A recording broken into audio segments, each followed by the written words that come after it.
Hi everyone. ఈరోజు మనం half KG ఉలవలు ఉడకబెట్టుకొని ఒక 10 విజిల్ వచ్చేంత వరకు మన రసం తీసుకున్నానండి.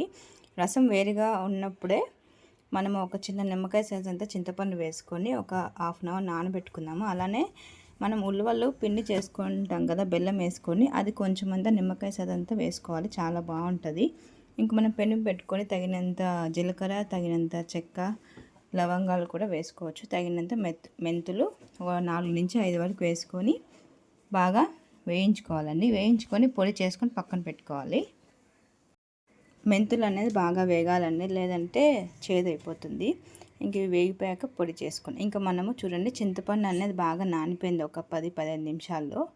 ఇంకా మనం దాంట్లో ఉన్న చింతపండు జుజ్జు అంతా తీసేసుకొని పులుసు అంతా దాంట్లో పిండుకుందాము. చూడండి, ఈ విధంగా పిండుకున్నారంటే దాంట్లో చింతపండు రసం అంతా వచ్చేస్తుంది. పాతకాలం నాటి ఉల్వచారు రసం అండి. చాలా అంటే చాలా బాగుంటుంది. వేరు వేరు అన్నంలోకి 2 రోజులైనా కూడా టేస్టింగ్గా బాగా వస్తుంది.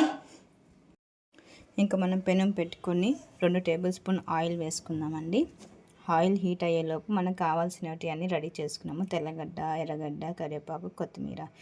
ఇంకా మనము ఆయిల్ హీట్ అయినాక ఒక 1/2 టేబుల్ స్పూన్ ఆవాలు, 1/2 టేబుల్ స్పూన్ జీలకర్ర కొంచెం వేసుకోండి, పొడిలో వేసుకుంటున్నాం కాబట్టి.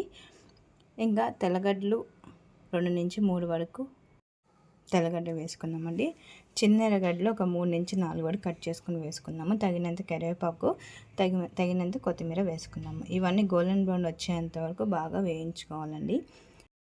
దీంట్లోకి మనము పొడి వేయించుకున్నాం కదండి, జీలకర్ర, తగినంత లవంగము, మెంతులు, ఆ పొడి కూడా మనము వేసుకుందామండి. ఒక 1/2 టేబుల్ స్పూన్ వేసుకున్నాము.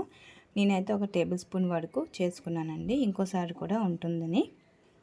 ఇంక ఇవి బాగా ఒక 5 నిమిషాల వరకు మీడియం ఫ్లేమ్లో బాగా వేగించుకోవాలి, మారగొట్టకండి.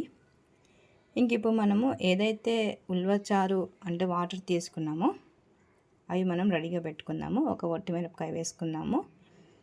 ఇంకా 1/2 టేబుల్ స్పూన్ కారం పొడి వేసుకుందాము.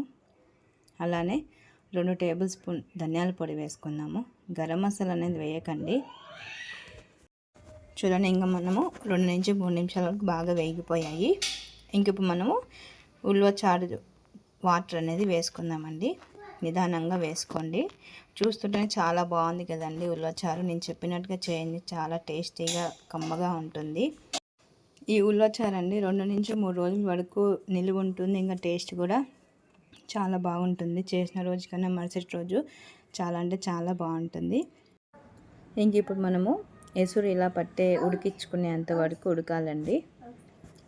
ఇంక ఇప్పుడు మనము ఉప్పు వేసుకుందామండి. ఒక 2 టేబుల్ స్పూన్ ఉప్పు వేసుకోవాలి ఖచ్చితంగా.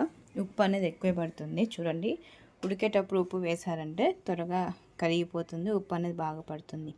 ఈ విధంగా కలుపుకోనండి 2 నుంచి 3 నిమిషాల వరకు.